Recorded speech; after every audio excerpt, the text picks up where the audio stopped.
This is All India Radio. In the program Spotlight, now we bring you a discussion on challenges of heavy rainfall and management. The participants are Tripti Parule, former advisor, National Disaster Management Authority, and Aditi Tandon, journalist. More than 36 people have been killed in the hilly regions of the north and also in the plains of the east after monsoon rains that are continuing have triggered a range of weather events including flash floods, landslides, house collapses, and normal life has been upended across vast swaths of the country. Tripti ji, you are also watching that in Himachal Pradesh, Uttarakhand, in Orissa and in Jharkhand especially, we've seen a lot of loss of life and property over the past 2 days, and the IMD has predicted heavy rainfall in Madhya Pradesh and in Rajasthan over the coming 2 days.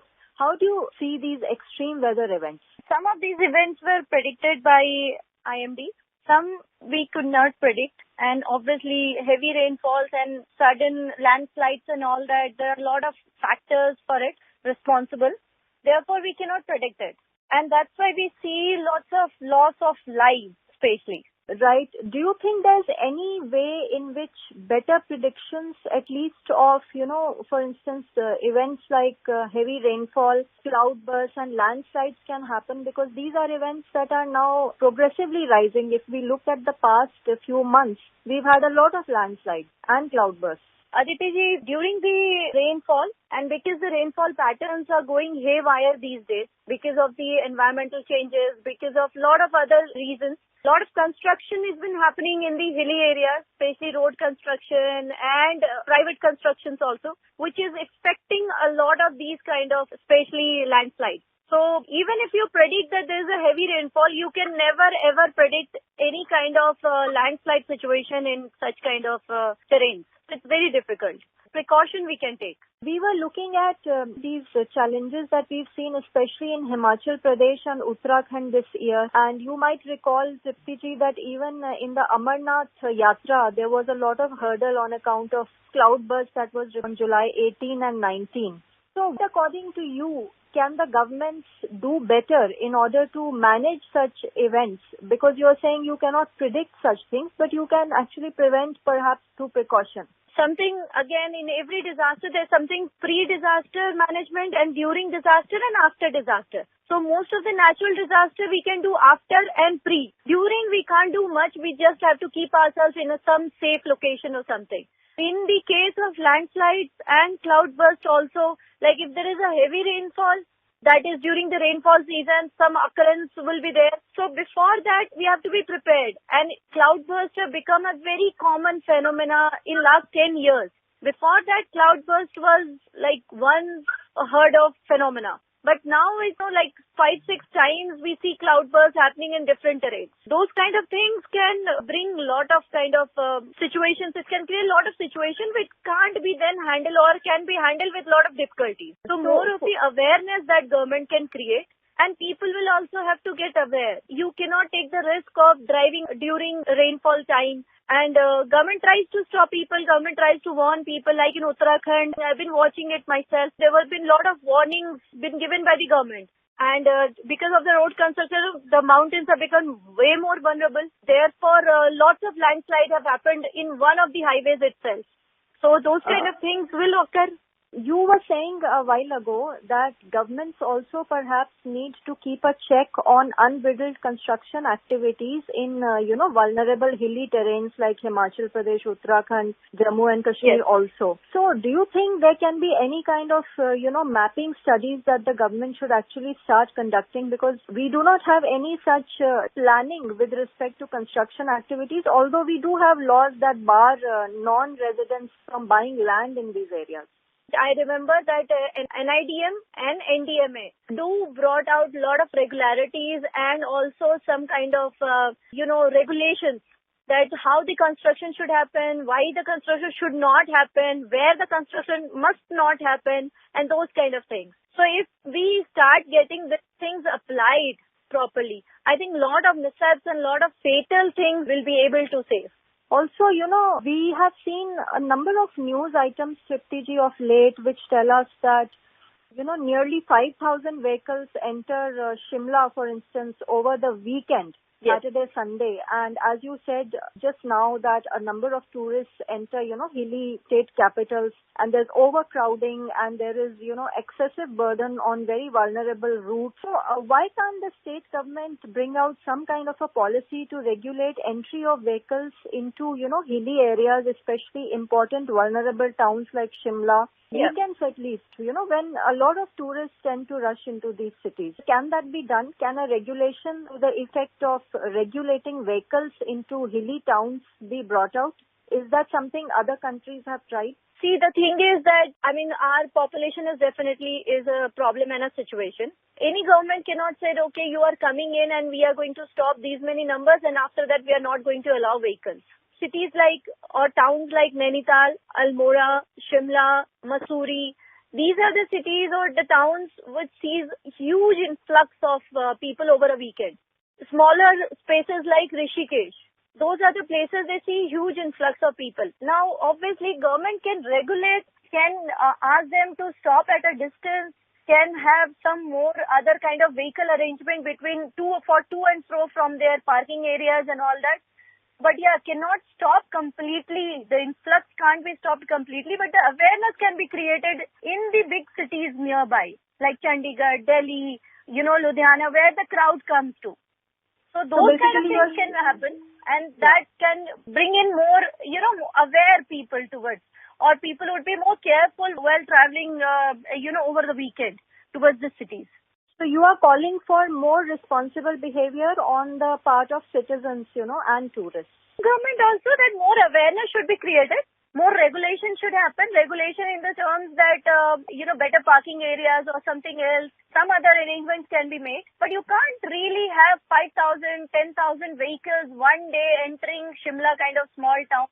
Or, Mussoorie kind of a very small, tiny place, or Nainital kind of a space where because of the influx of this heavy vehicle, we see some 3 hours, 4 hours type of traffic jam. Triptiji, since you have a lot of expertise in this area, I just wanted to draw your attention to a very important answer the government gave in the just concluded monsoon session of Parliament when they were asked how many landslides happened in India over the past 7 years. And Jitendra Singh, who is Minister of State Independent Charge for Earth Sciences, said that 3,782 major landslides happened in India between 2015 and 2022. What does that figure show you? What does it mean to you?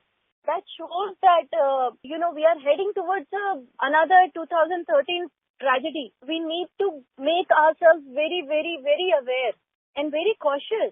All of us need to come together. And I'm really thankful to All India Radio for creating such kind of spaces, for especially dedicating it to disaster management, because it's extremely important for a vulnerable country like India, for a country like India which has been affected by so many different kinds of natural disasters.